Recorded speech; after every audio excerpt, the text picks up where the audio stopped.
How's it going, everyone? JD here with Douglas Elliman in Las Vegas. I'm back with another video and back with another heavy hitter when it comes to an agent in our Douglas Elliman family. I'm bringing to the screen pretty soon Ryan McKenzie out of New York.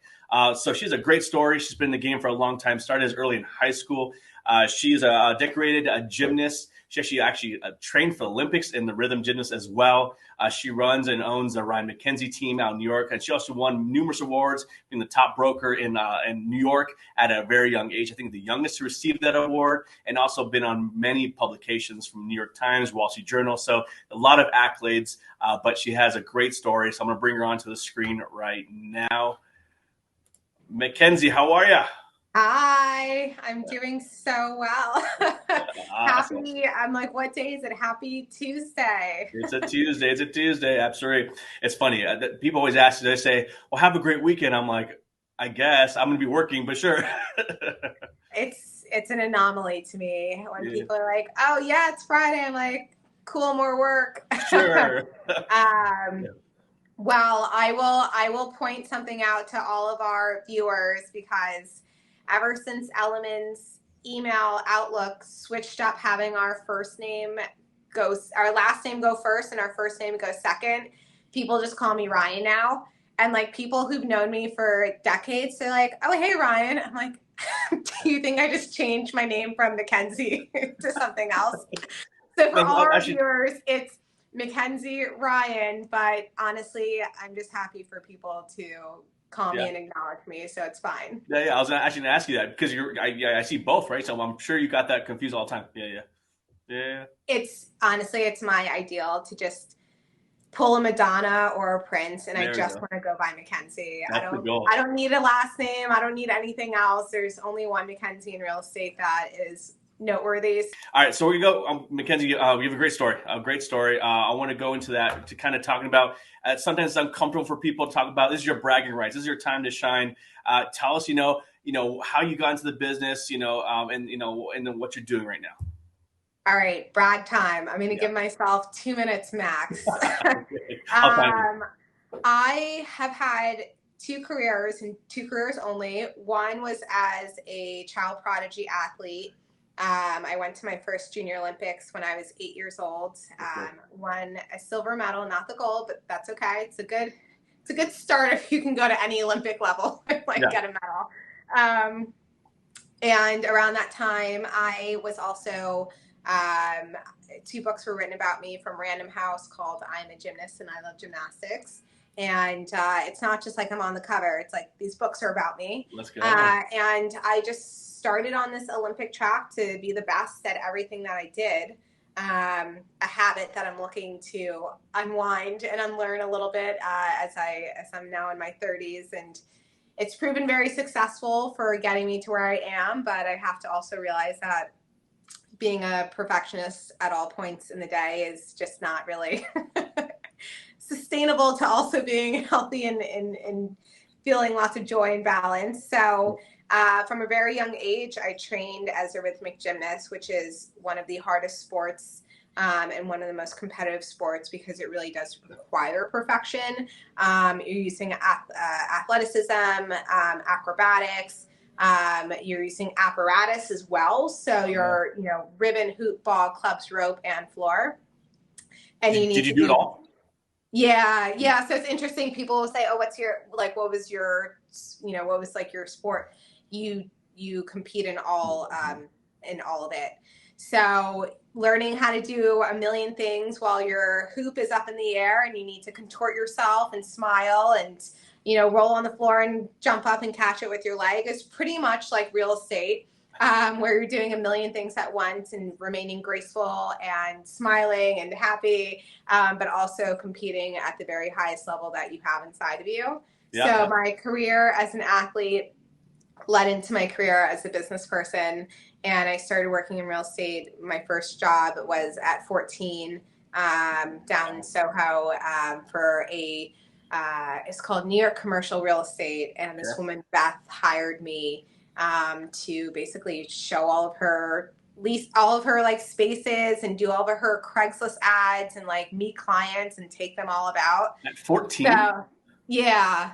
Well, I mean, I set that up. I was, on TV all the time, training, like very polished. The way I am now is the way that I've kind of always been. So Yeah.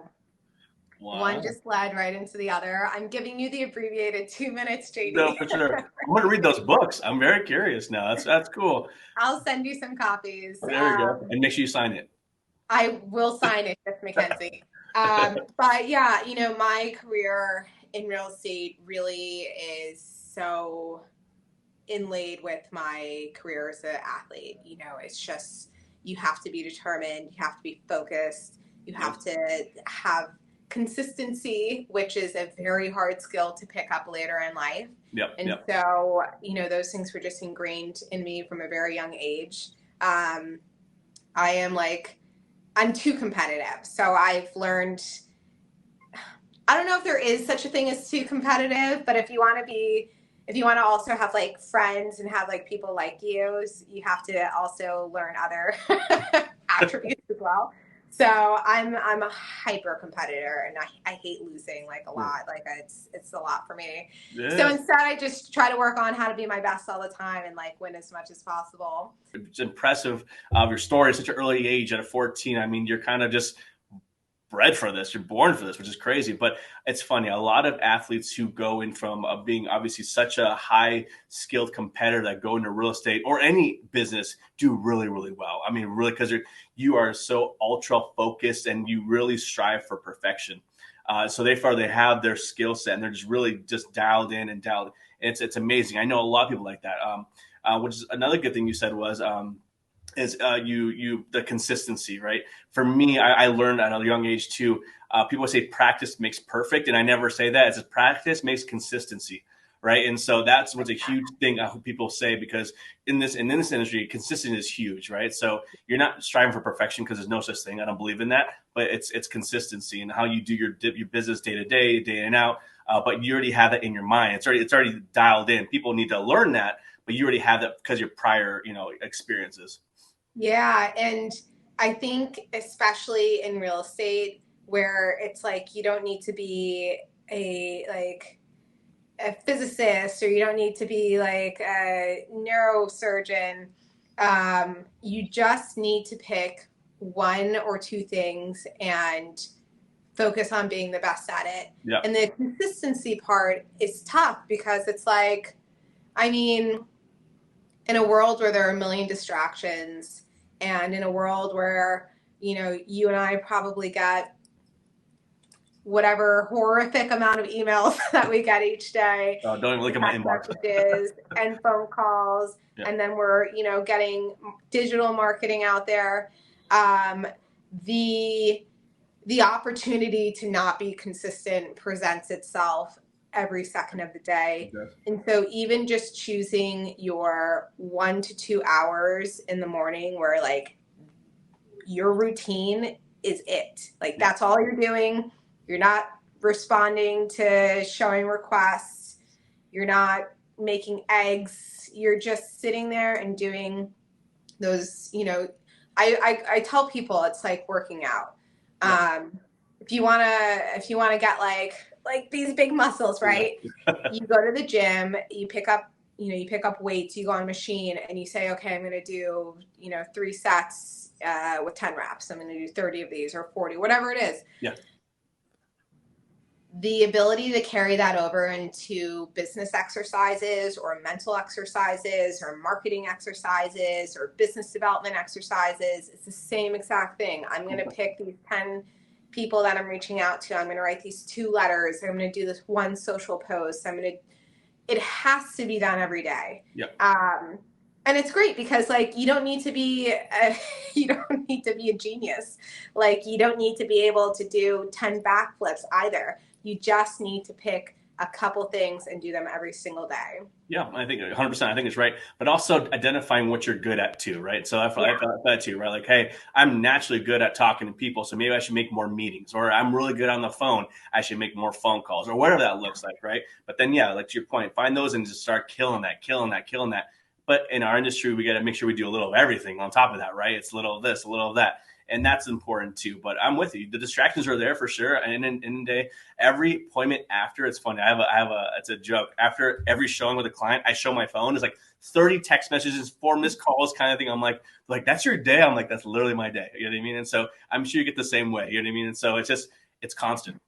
I think we can only both do this phone call with our phones on Do Not Disturb. 100%. Otherwise, it's just like, 100%. wow. Yeah, my And phone's that's also, I mean, that's a tool I use pretty often also. Like in the morning, my phone is on Do Not Disturb. And at night, my phone is on Do Not Disturb, because on top of all those things that we're doing to actually build a strong infrastructure, we also have active business, right? So we have to show homes, and we have to set up tours. But yeah, internally as an agent, you have to look inwards and just like do a self check. Like, am I sleeping enough? Am I getting enough non-time, which is a philosophy and an activity that I preach to everyone. Non-time is literally just sitting without a phone or computer or TV and just stare out the window, stare at the clouds. Like, your brain needs this time to actually cultivate creativity, and also to help reduce the toxins that build up all day long from stress and from communication and not getting a good night's sleep or not getting enough of cardio or exercise. It's one of the most important things that helps you get from just operating your business to leveling up and getting to that next area in what you want to conquer and what you want to achieve. Because otherwise, the granular, nonstop back and forth of our industry will just keep you at one level forever. And so I would say to all agents listening, you got to get some non-time into your week and just sit and stare. And I had a pretty good full week of it last week, which was great. And just planning my expansion, my elevation, executing on it, not just like writing stuff out, like getting my actual targetable actions in there is important. And so, yeah, being an agent's crazy. No, 100%. It definitely is. And people forget that there's a lot more than just showing homes. Like a lot of our clients don't see what we do behind the scenes, right? There's so many different moving parts and pieces, whether it be marketing, showings, listings, appointments, final walkthroughs, inspections, there's so many things. Yeah. And so it's also, I think it's also important that we do our job and to tell our clients what we do, right? Because also we got to earn what we receive, right? And that's important Right. too. Because unfortunately, with some of the real estate shows on TV, they show the glam and the glitz. It's like, half an hour you sold a $5 million home. That's cake. I'm like, Yeah. Oh, well, you don't know what goes behind the scenes. Obviously, you know what that's like. And it's so interesting to me because to even get to the point of showing a home is like, can be years in the making. It's like you start, think about your first day in real estate. I remember one of my first interviews, I was 18 and I just got licensed, and the broker asked, so Mackenzie, on your first day, what are you going to do to start building your business? I was like, I'm going to walk down the street. Yeah. I was like, well, I will start to really meet with people in this real estate capacity and talking about the market. I will formulate, what my expertise will be for, a marketing plan or strategy or newsletter. I wasn't even out of high school. And so it's like, to even get busy, like to even have a home to show is like years of work. Whenever people, and I love that people open up and tell me their stories, or I see people on the street and they recognize me and they're like, oh, like I'm getting my real estate license. Like, I know a lot of family that owns real estate. And while that is 100% helpful to at least know people with homes, the turnover rate for real estate is pretty slow. It's not the same way that we, buy a salad every day. It's like your home is something that you're generally owning for 3 years, five, realistically, 10, some people 30, some people forever. But yeah, I just think for a lot of new agents starting, and also agents who've been in the business for a long time too, like, don't feel badly about yourself and who you are, and like do not tie your self-worth to whether like you're successful Yeah. in your first day, your first year, or your first 10 years, because things change, the market changes, the world changes. I mean, the world has certainly changed in the last 3 years, and I think that's where like just having your own foundation of consistency is what always keeps you at least going. And like my motto for my team is keep going, because that's all you can really control. Yeah, I totally agree with that. Keep going is Namaste. important. No, I think it's important that you keep going, you keep striving, kind of thing. But I think what helps me, maybe you too, Mackenzie, is I got to find something exciting that keeps me going, right? So what's that new exciting thing, right? Whether it be a new client, new home, new listing, new community, whatever. Find that new thing that gets the fire continue going. Because to your point, this is it's a stressful job. It really is a career. It really is. And I mean, if you do it right, and it's obviously longevity, it can get to you at times. It's important to obviously have those vacations, like you mentioned, and step away, those morning times, nighttime, family, whatever it may be, but find that time. But I try my best to find what's that new thing that's going to burn my desire to push and push and push. Yeah, I'm looking for mine. So, and that's okay too. Yeah, Like, yeah. it's just so, I think in real estate and life, I think a lot of us are caught up in just, I mean, and I know internet and social media doesn't help with this, but I think so much of our just programmed to think that like all of these things that we see out there are reality when they're very far from it.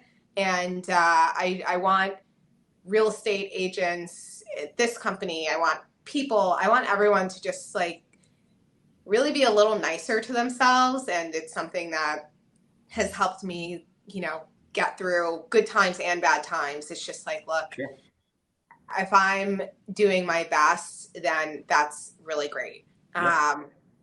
And most of my frustration as a professional comes from when I know I could be doing more for myself, and I know that I'm not really achieving my full potential. And like that's where my frustration comes from. But like your frustration shouldn't come from seeing what someone else is doing and then getting upset with yourself, like why am I not doing that? Comparison is the fastest way to take the fun out of life. So 100%. I think we should really just, especially as agents, like, oh, they just got that listing, or how they do that. Like, Yeah. you don't know what they're doing. You don't know what's going on in their life. And just like leave it. Everyone Yeah.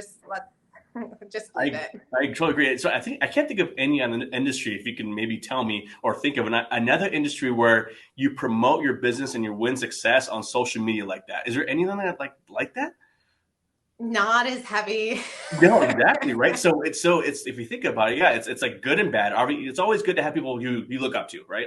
Yeah. Like yeah, that I strive for that. I mean, to your point, you don't know how long they've been doing it. You don't know their history, kind of thing, right? So your goal is to compare. Not to compare at all, but to obviously become better by watching people. I mean, I watch top agents all over the country, and they're like, oh, that's a really cool idea. Oh, I like that. You know what I mean? And that's supposed to help you motivate you, not like, man. Yeah. That's if that's happening to you, then you're doing the wrong thing. Yeah. And I think a lot of things that I think anyone will gain more success and also joy in life if they perceive reality in a more positive manner.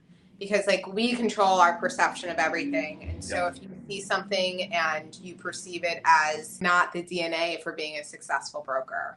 Yeah, I get it. It makes sense. I think you hit it on the head. I think it's important that you stay. It's like you want to get exposure, but enough exposure where it's helping you and it's productive, right? I mean, we can get lost in those phones all day, every day. I mean, honestly, you are the best prime example for this. You have obviously a healthy following. You built over time, of course, and I can only imagine the different level of stress you might have because of that, right? I mean, it's good and bad. Like this is great, but also it comes a little weight on it. You know what I mean? So I can imagine. I mean, I can't speak on that, so maybe you can speak on that a little bit. Yeah, definitely. Having a public social media, having like a public persona, is one of the things that has actually helped me become a lot more successful as a professional, and has simultaneously made me a lot more quiet and reserved as a person. Interesting. You know, lending your personal life out to the universe can be nice, but I actually naturally am a pretty private person to begin with. And so for me, it's like a very interesting and also at times like very annoying aspect of my life. Is it a constant struggle sometimes? Yeah. Yeah. Yeah, because I don't, first of all, I don't like social media. So Yeah. The just irony. let me just come out and say that. I don't like Instagram, period. Yeah. Because I think it's unhealthy, and I think it's unhealthy for our society. And I'll just be probably not the first, but just one of the first to say, like, I think it's bad for society, and I don't think it's helped us as humanity grow into a better world. So Yeah. I think it's taken us out of being sincere. I think it's made us less nice to each other. I think it's divided people a lot more than it's brought them together. And I think it's taken a lot of the joy out of just like being a human. Like I won't get into like an entire philosophical session on this, but you know, I think there is something very special about being able to talk to each other face to face and look up and use our hands and write and like say things versus just being like a robot like this all, or like even worse, like people walk around New York like this all day. Yeah. Yeah.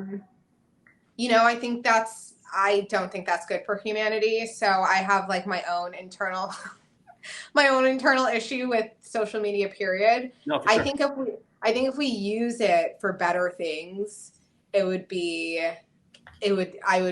happier in general on the platform.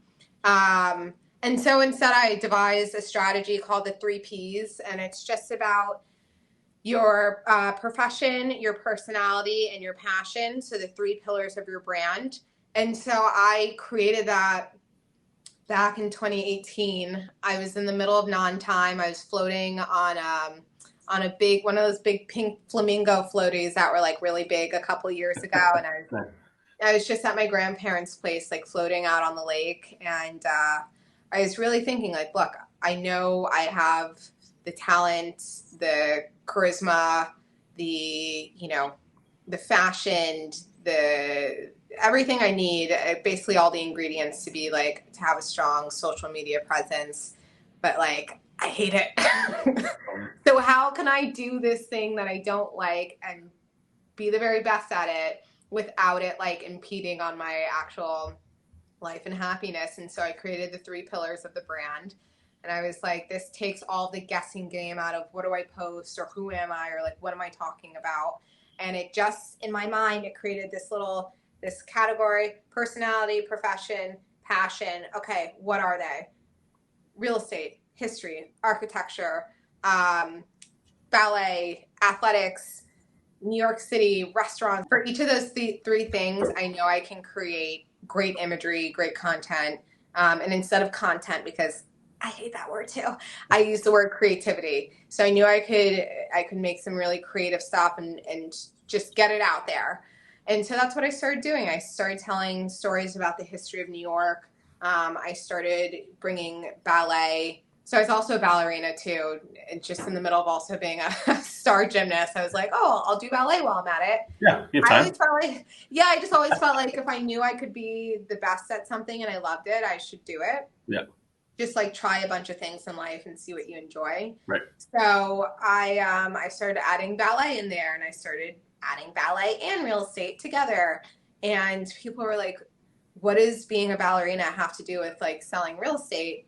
And I was like, if you're asking that question, you're missing the point completely, because people connect most with me about knowing what my actual passions are and like who I am versus what I've sold or how many millions of dollars in real estate, you know, did we transact in a year? Yeah. And so people connect with your passions because at the end of the day, we are people. And so I created this strategy and I ran with it, and I just kept going. Yeah, that's I good. stayed consistent. And then in 2019, Forbes did an article about the top 5 real estate agents on Instagram, and I was number one. And that was great. And then a couple months later, maybe a year later, they did like the top millennial power brokers in New York, and I was number one on that list. And, you know, it was during a time where like I was not at the consistent level of home sales or price point or like even fully believing that I could make it. And that's one of the interesting parts of real estate. Like most people want to see the results that Yeah. they can make it before they believe, and it's actually the opposite. You have to believe you can make it to see the results. And so I just like had done this really deep dive into myself and figured out that like if I just remain super consistent doing these X things every single day, and I stay on social and I keep getting myself out there, opportunity would come. And those 2 Forbes articles I mean, they changed my career, but they changed me. They made me feel like I had some real platform, and a real level of credibility, Yeah. which Yeah. is, you know, being a woman of color, like, and also being young. I was maybe 26, 27 at that time. Not a lot of opportunity comes to people like me, if I'm Yeah. just being honest. I spoke on one of Douglas Elliman's panels in February, about what it's like to be, I'm biracial, but I think a lot of people perceive me as all different things depending on where I am. But, you know, being African American in this business is not easy, because there's just a lot of assumptions about race and your ability to actually be considered equal or be considered inept at your job or able to, you know, speak the language of, you know, luxury buyers. And Sure. so there's all these like, there's all these insane barriers in front of me. And I'm trying to figure out, like, I live in the most expensive city in the world, and like, can I actually make this into a livable career and an enjoyable life for myself? And it was just through staying consistent with the activities that I was doing, and then seeing a little bit of a result, just enough to leverage that into a future opportunity, which I then continued to do. And I continued to use the press, continued to use social media, give me the space to be myself and to share my accolades, my ability. No, I think it's cool that you obviously feature. I mean, that's funny. People can get featured all day, every day. But you said what I love what you said. It changed it changed you, which is cool. You know, you took it and you received it, and you're like, okay, is this who I am? Who do I want to be, kind of thing. And that's important too, because trust me, I mean, it's a great feeling being recognized on anything, right? And then, but you could go in one way or it can go the other way, right? So which is good. I think staying humble is huge as well, and also saying that, you know what, this is great, but I'm not done. Like, you know what I mean, like this is, yeah, I mean, this is the beginning. I mean, and that's important too, right? You know, people can say, hey, Mackenzie, man, the fact that you already, you know, you've been featured on Forbes, you're done. You're like, no, I think this is, now I got to even validate that I deserve that, right? And Yeah, so it pushes you a little more.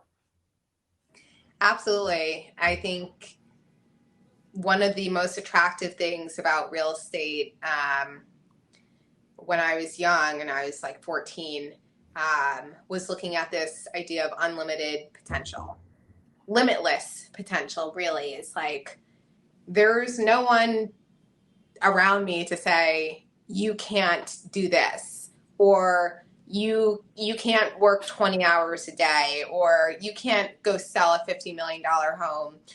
There's no one. It's only just like the voice inside of our head, and of course it takes a lot of work to actually get there. Sure. But similar to athletics, and my whole life I've been a dreamer, so I've always dreamt of something, and my personal motto is dream it, then do it. So if I dream that I want to do something, I know I have the talent and the ability to then go out and do it. And real estate allows you to be creative It allows you to, if you like using the right side of your brain to computate and you're very, technical, you can be super technical with it. If you want to marry both of those and be creative and technical at the same time and throw a tutu on and, jump out into Times Square and perform for people, like you can do anything you want in this So true. world, period. And real estate is really great because you can do all of those things and have it be a solid, formulatable like career. Right. And to me, I think that's one of the most beautiful aspects about real estate. And maybe that's, maybe that's the thing I'm looking for. Maybe that's my next thing is just to get back into my more creative sphere and find more of my joy. So thanks for this therapy session. We're done. We're done. I'm going to send you, I'll send you a bill. Don't worry. We're good. But I do love that. And it's one thing I love about what I do too. I want my business degree is business marketing, but I'm also very creative side. I love the creativity and we're allowed to do that. You know what I mean? And I love that about, because I had a career while I was sitting at a desk, 9 to 5 kind of thing. My cup was not full at all.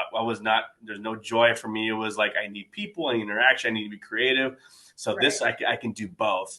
And I think it's kind of important you're able to do both. I can see design, I can see this kind of thing, but also obviously I'm analytical. I have to do comps and all. I mean, you have to do both. So if you can do both pretty strong, I think the path is strong. I really believe in that too. And so you being a dancer, I used to actually teach hip hop dance for a little bit too. So I love dance. I appreciate it too. Oh, okay. But I get the, I play music too. So I have the artistic side of me too. So it definitely helps me, I think, has another outlet for me because through my either social, how I do videos and how my team puts videos together, how we do everything. So it's cool. And then it's cool. I have a great director of operations who helps me with the marketing aspect, but we think the same on artistic side. So we're able to bounce ideas. But if it wasn't for those meetings, I could get burned out. If it was all artistic, I'd get burned out too. So it's a nice to have both sides for sure. Yeah. And I think the one thing balance is not always 50-50. And I think people have to acknowledge that and also accept it. Like sometimes balance looks like 70-30. Like sometimes balance is just getting to do one of those creative outlets per week.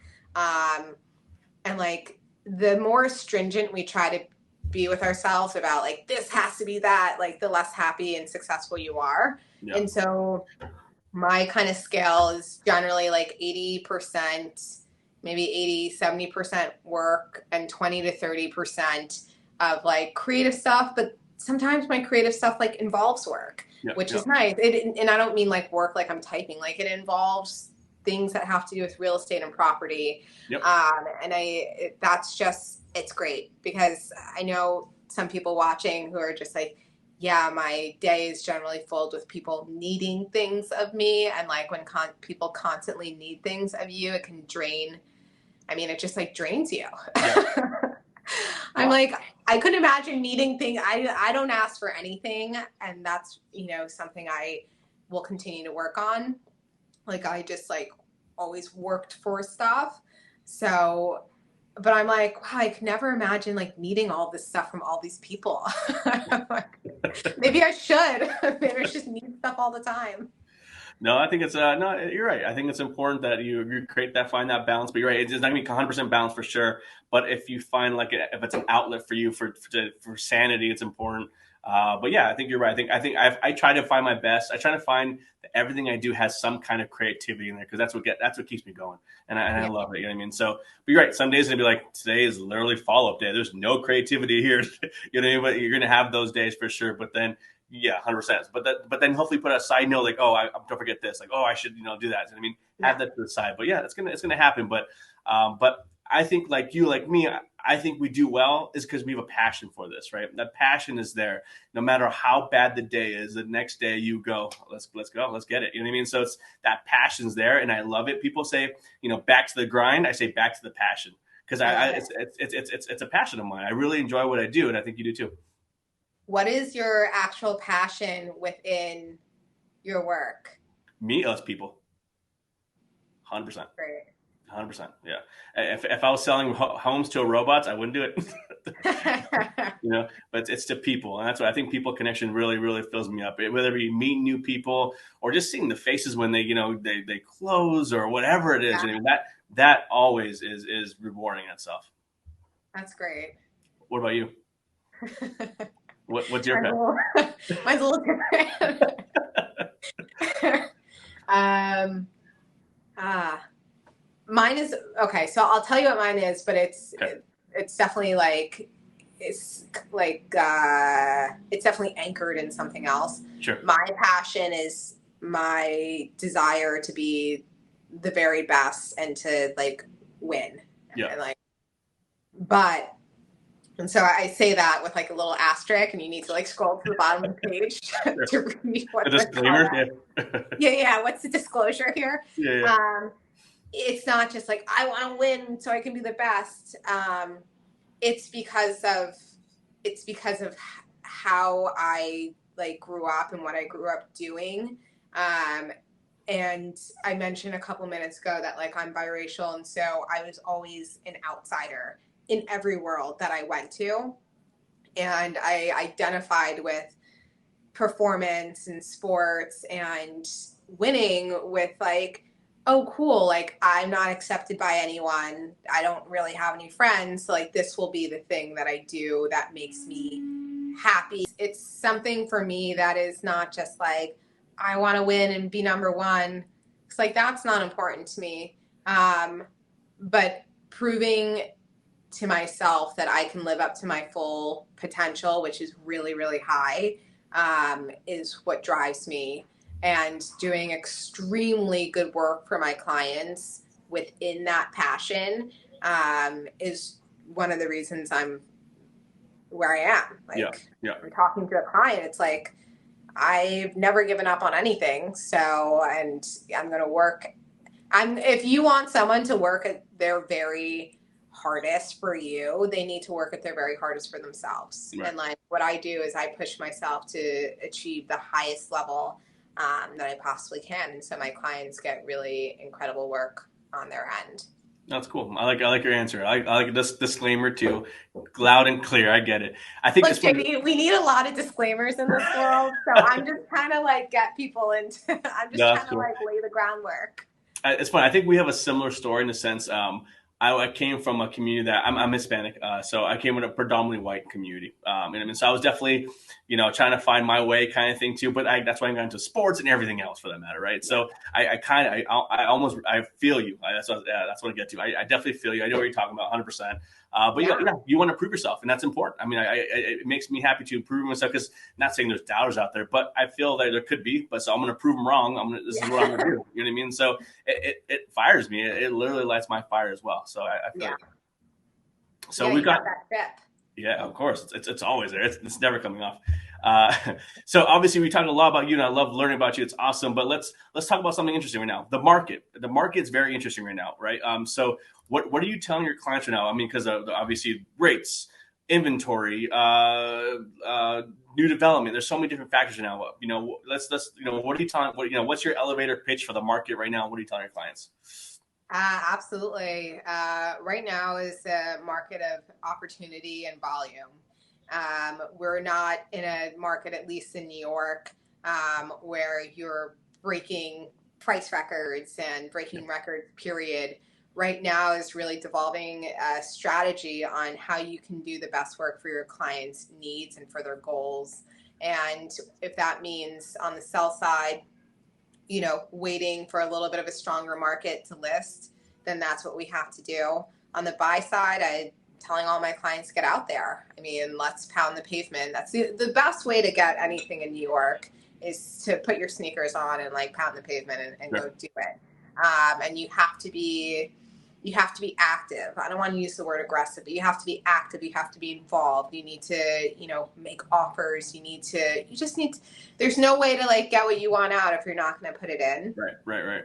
And I think one of the best things about the market is that like, look, it's slower. So if it's slower right now, it's a great time to do a lot of like groundwork and a lot of infrastructure work with bringing new people into your sphere, with like making new connections, Yeah. strengthening the relationships you already have.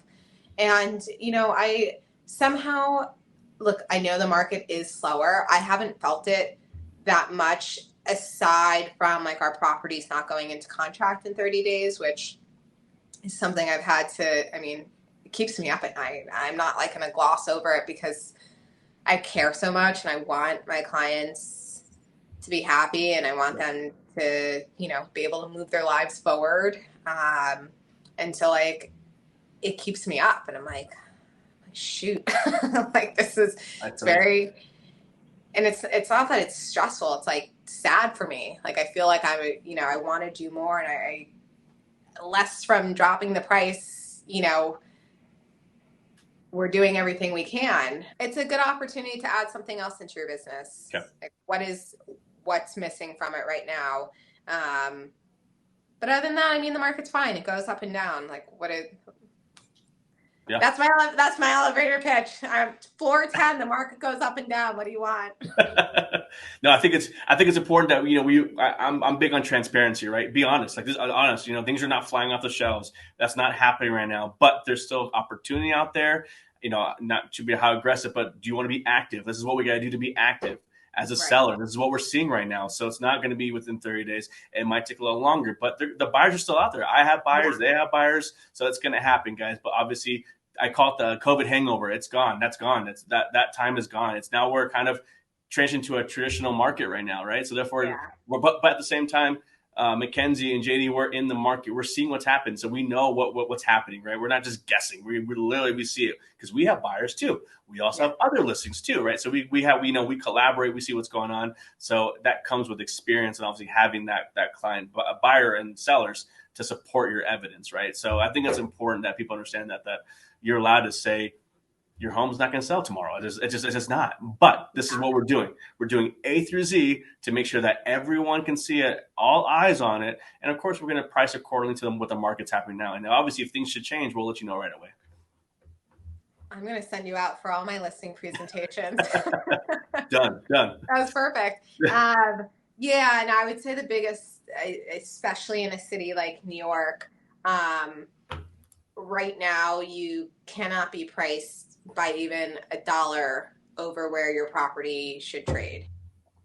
I think you really need to be at market rate and ready to sell. Yeah. So if you're, and also identifying the next move, right?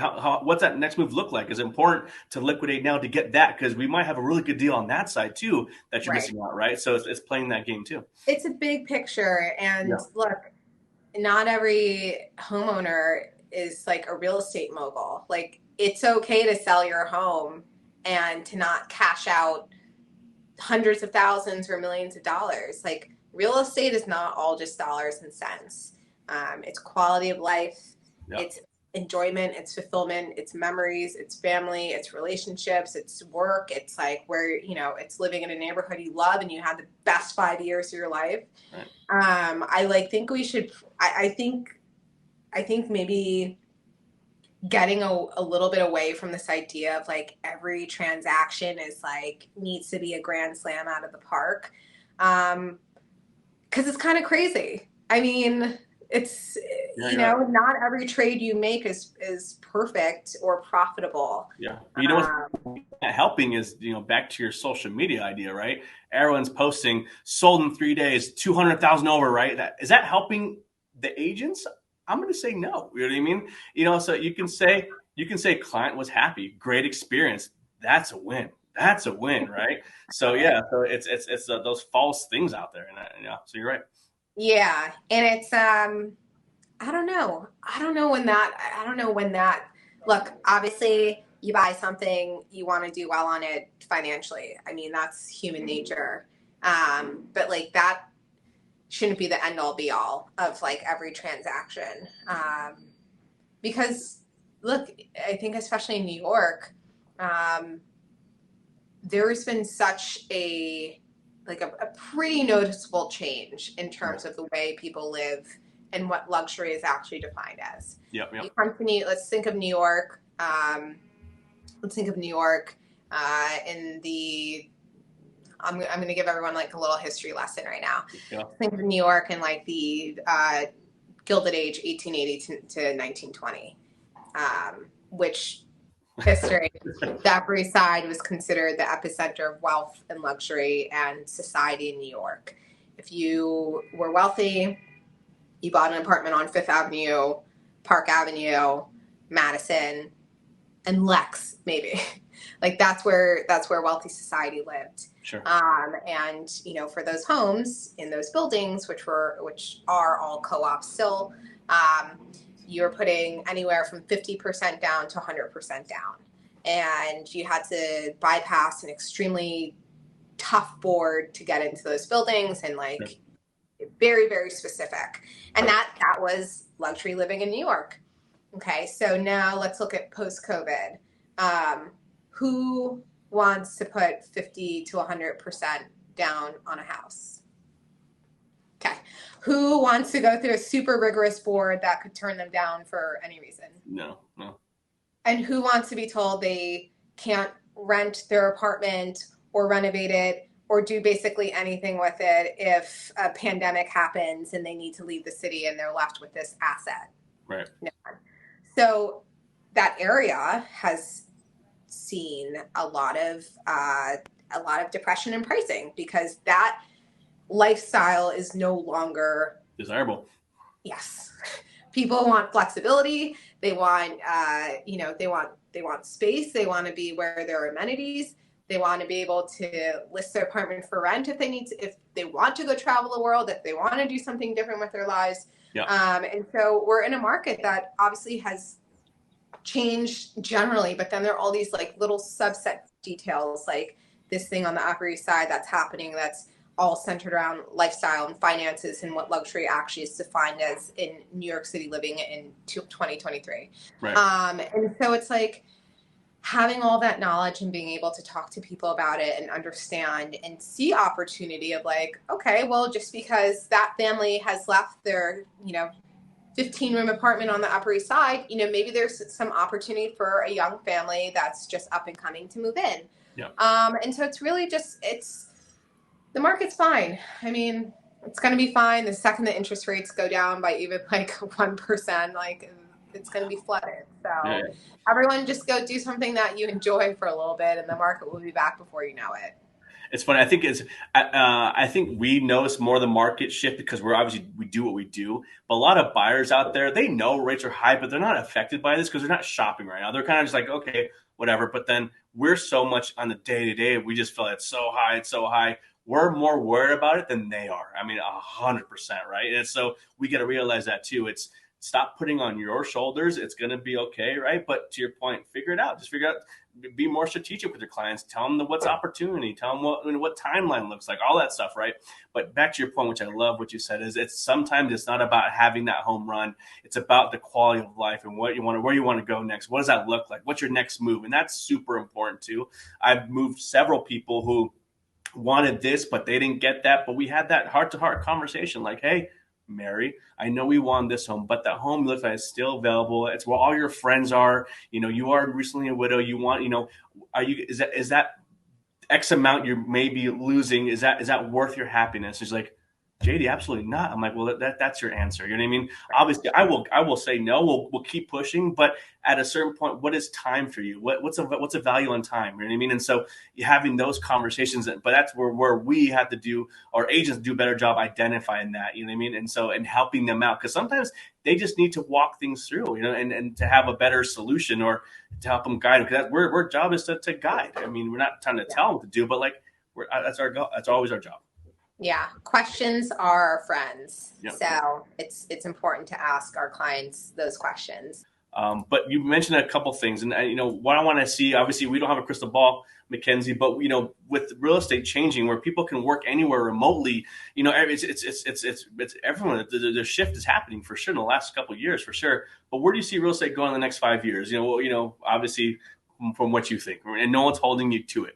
My crystal ball going. Well, I think our industry is retracting. I think it's becoming more difficult because market share is becoming more competitive and tougher to compete in, especially with the kind of national growth of real estate firms and also the national growth of real estate teams. And I think that's going to be a very important and prolific topic in the next 5 years for sure. Yeah. I think in terms of just real estate itself, I think we're going to see a lot of emerging cities start to become really popular. Obviously, we've seen it in the last 5 years with Nashville. DC has always been really popular, but home sales and prices have exploded there. Texas, of course. Florida. I mean, Florida is basically like the number one market right now. Right. I think once people realize that this growth was even a reality for their city or their state, I think a lot of legislation has changed to bring in that, bring people in, why can't we be like New York? Why can't we be like LA? Two places that have always been super popular and buzzy and metropolises.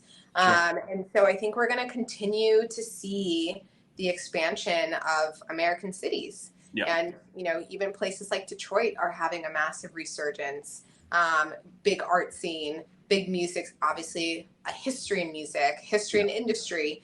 And I think real estate in and of itself, as an industry, I think we're going to see consolidation, further consolidation, as we've been seeing the last couple of years with firms merging. I think we're going to see really the big names take over a major market share across the country, because the way the way the U.S. mind works right now is just largely centered around branding and brand identification. And, if you have the business to back it up, because there is no business without the brand and there's no brand without the business. So if you can figure out that equation and get your name out there and have a track record to match, you'll be a successful real estate broker. Yeah, no, I agree. I 100% agree with you. Good job. I agree with you. That's it for my TED Talk. Well done. But I agree. I think cities are the popular cities are emerging, the smaller cities where I think, not to toot our home, Vegas is becoming that too in that sense, right? Yeah, we're definitely becoming a metropolitan city with multiple sports teams, international airport. I mean, so I think those cities are finding their niches, right? And they're finding that. And so people realize, okay, I don't have to live in New York or San Francisco or LA anymore, but where can I go? I still have that same kind of buzz vibe, right? I still need an airport. I still need industry. I still need a healthy economy. I mean, so that's important too. So to your point, Texas, Florida, the Carolinas, Texas, all those are trying to pull people, and I see it big time too. And and expansion is important for your team, my team alike to okay, cool, we can service you in these other places as well, whether it be our personal team or with the Douglas Elliman name as well. What's actually made this expansion and growth even possible is the flexibility around real estate and the flexibility around the the working economy. People being able to pick up from New York and move to Las Vegas because they don't have to go to their office. Because none of the growth into these smaller cities or up and coming, obviously Las Vegas has been a major. I mean, people have been traveling there since the 1920s, and obviously for all different reasons, but it hadn't been seen really as a livable, people weren't going to live in Las Vegas, or Nevada really. But it's been this belief that we can move, I can go live here. I can take my entire sports team and move it there. I know MSG just opened up their Globe. I've been to Las Vegas recently, and seeing it even just from 2019 to 2023 is remarkable. And you guys are just getting started, you're not done. And there are places right now like Kansas City that are doing very similar things, that are bringing their sports teams back into the city instead of being so far out. And Kansas City looks a lot like Dumbo and Williamsburg before it was all super developed, like a lot of warehouses. So, there are so many places that have good infrastructure, that are going to and easier way of life than a New York or an LA or somewhere like that, or San Francisco. So I'm No. happy. I think I'm happy. I'm really happy for people, and I'm really happy for states that maybe were disenfranchised or didn't have that opportunity for national expansion or attraction. Yeah, I think the benefit of being a newer, up and coming place here or anywhere is you get to kind of pick and choose what you want. It's kind of cool. Like, hey, Yeah. that city didn't do that very well, but that city did. Let's adopt what they did, right? And so, which is cool. So you have a blueprint, which we have, which is great. What does well, what doesn't do well, so which is great. So I mean, obviously, New York and LA and all prime examples on what goes well and what doesn't go well. So, I think New York is a unique in itself. I think. The concrete jungle, I believe if you can make it there, you can make it anywhere. Props to Jay-Z. But I believe in that. I really do. I think it's a beautiful city, though. I mean, when visiting it only a handful of times, just the energy is there's no other. There's literally no other, and the diversity just beautiful. I mean, 100%. I'm born and raised. That's what keeps me here. You can walk outside of your door and be anyone you want to be and do anything you want to do. And I think that will always be the heart of New York. Yeah, I love it. All right, a couple more questions here. You have so much knowledge. You did literally say for any new agents, this is what I recommend. So, if you were to say, if someone, hey, DM'd you, say, hey, Mackenzie, I'm thinking about being a new agent. What do you think I should do? What would you say? I get a lot of these. I hear you. Yeah.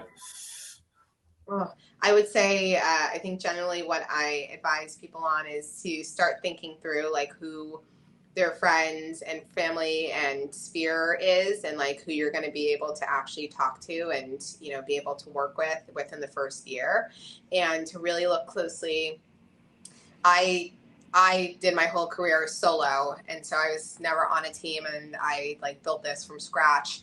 And I would probably not recommend doing that, especially because the industry is so different Sure. from 2008 till now. So I would probably recommend, really trying to find a solid team to first help you learn the industry and itself and all of its exposure. Yeah. Yes, and then also to be able to like pick up some, business from them and work the open houses and things like that. Doing it solo, no go. Yeah, I think you're right. I think that times has changed. Yeah, being a solo agent is tougher for sure. I think I started as a solo agent too. I came from new construction, so I learned that, and I went to general. But the exposure you get from being on a team, seeing the potential and volume, who does what, different scripts from different people, kind of thing. To be a well-rounded agent is huge. And of course, at that time comes, if you want to obviously branch out and do anything, you can. But I think you're absolutely right. I think the team aspect is a good one for a lot of new people. I always tell people this too. If you want to do real estate, try going new home sales. I think that's a good opportunity too, where they train you, they pay to train to sell their product, and you learn what new construction is. Because when you have that vocabulary, when you have that experience, it makes you much more valuable when you go on the general side. You can say, I know how they function, I know how it works, I know all the buildings, I know the architects, right? And so people go, oh, that's cool. So you can like double dip on both of those too. So, but I like your advice 100%. All right, last couple questions is you have books, you got social media presence. I think, are you going to be on or you are on a TV? Which one is it? Yeah, so lots of TV stuff going on. Haven't even like fully announced half of it. But you don't have to. If you don't want to, you don't have to. Just by all means. Oh no, it's fine. Okay. Fine. Whatever. I shot. I'm on Kendracells Hollywood on HBO Max, and then I'll be filming my own show soon. That's all I'll say. Oh, let's go. As long as I'm a guest star in one episode, I got you. We'll do Las Vegas. Yeah. And what else? Yeah, where can you find me? Well, if you want to find me in the real world, you'll generally see me walking or a lot of times sprinting around the streets of Manhattan. If you want to find me on the web worlds, my Instagram is Mackenzie_Ryan. I'm cutting it right now. Yeah, luckily I got that username. And I'll be writing, not I'll be writing, I'll be publishing a super cool history book about New York, and specifically New York City, the history of New York City real estate, which is really awesome. And yeah, I'm pretty easy to find. Awesome. Awesome. Oh, it's cool. I want people to follow her social media. Obviously, a social media presence there, and obviously your TV shows come. That's awesome as well. And if I do come to New York, which I plan to come in, I'm not sure if it's this year or next year. Maybe we can do a live podcast to make sure that it doesn't do this. No, we're gonna go like do some hip hop. So yeah, you gotta you put a beat on for me. Like people don't know I can break it down, but yeah, we'll do that. I'll rock my Adidas tracksuit. We'll go in the subway. We'll just Showtime. All right, last one's a fun one. Let's play the one word association game. I'm gonna throw one word at you off the cuff. I know it's fun. Here we go. Okay, first word: passion. Fruit. I love it. Family. Friends. Dance. Let loose. Home. Love. And goal. You said goal? Yeah. Win. Oh, there we go. All right, cool, Mackenzie. Well, I want to say thank you for your time, Mackenzie. You're awesome. Great story. I'm very proud of all success here. And obviously, you represent DE to its max out in New York for sure. It's cool that we have a great family here in DE, a lot of top agents. I mean, it's awesome. Hopefully, I'll see you at Aspire. If not, I hope we'll connect soon. Yeah. And then Aspire. Yeah, yes, cool. We'll connect for sure. But I want to say thank you for your time. You're awesome. Great story. And I'm looking forward to see everything in the future. Okay. Thank you so much. Thanks, Mackenzie. Bye, guys. Bye.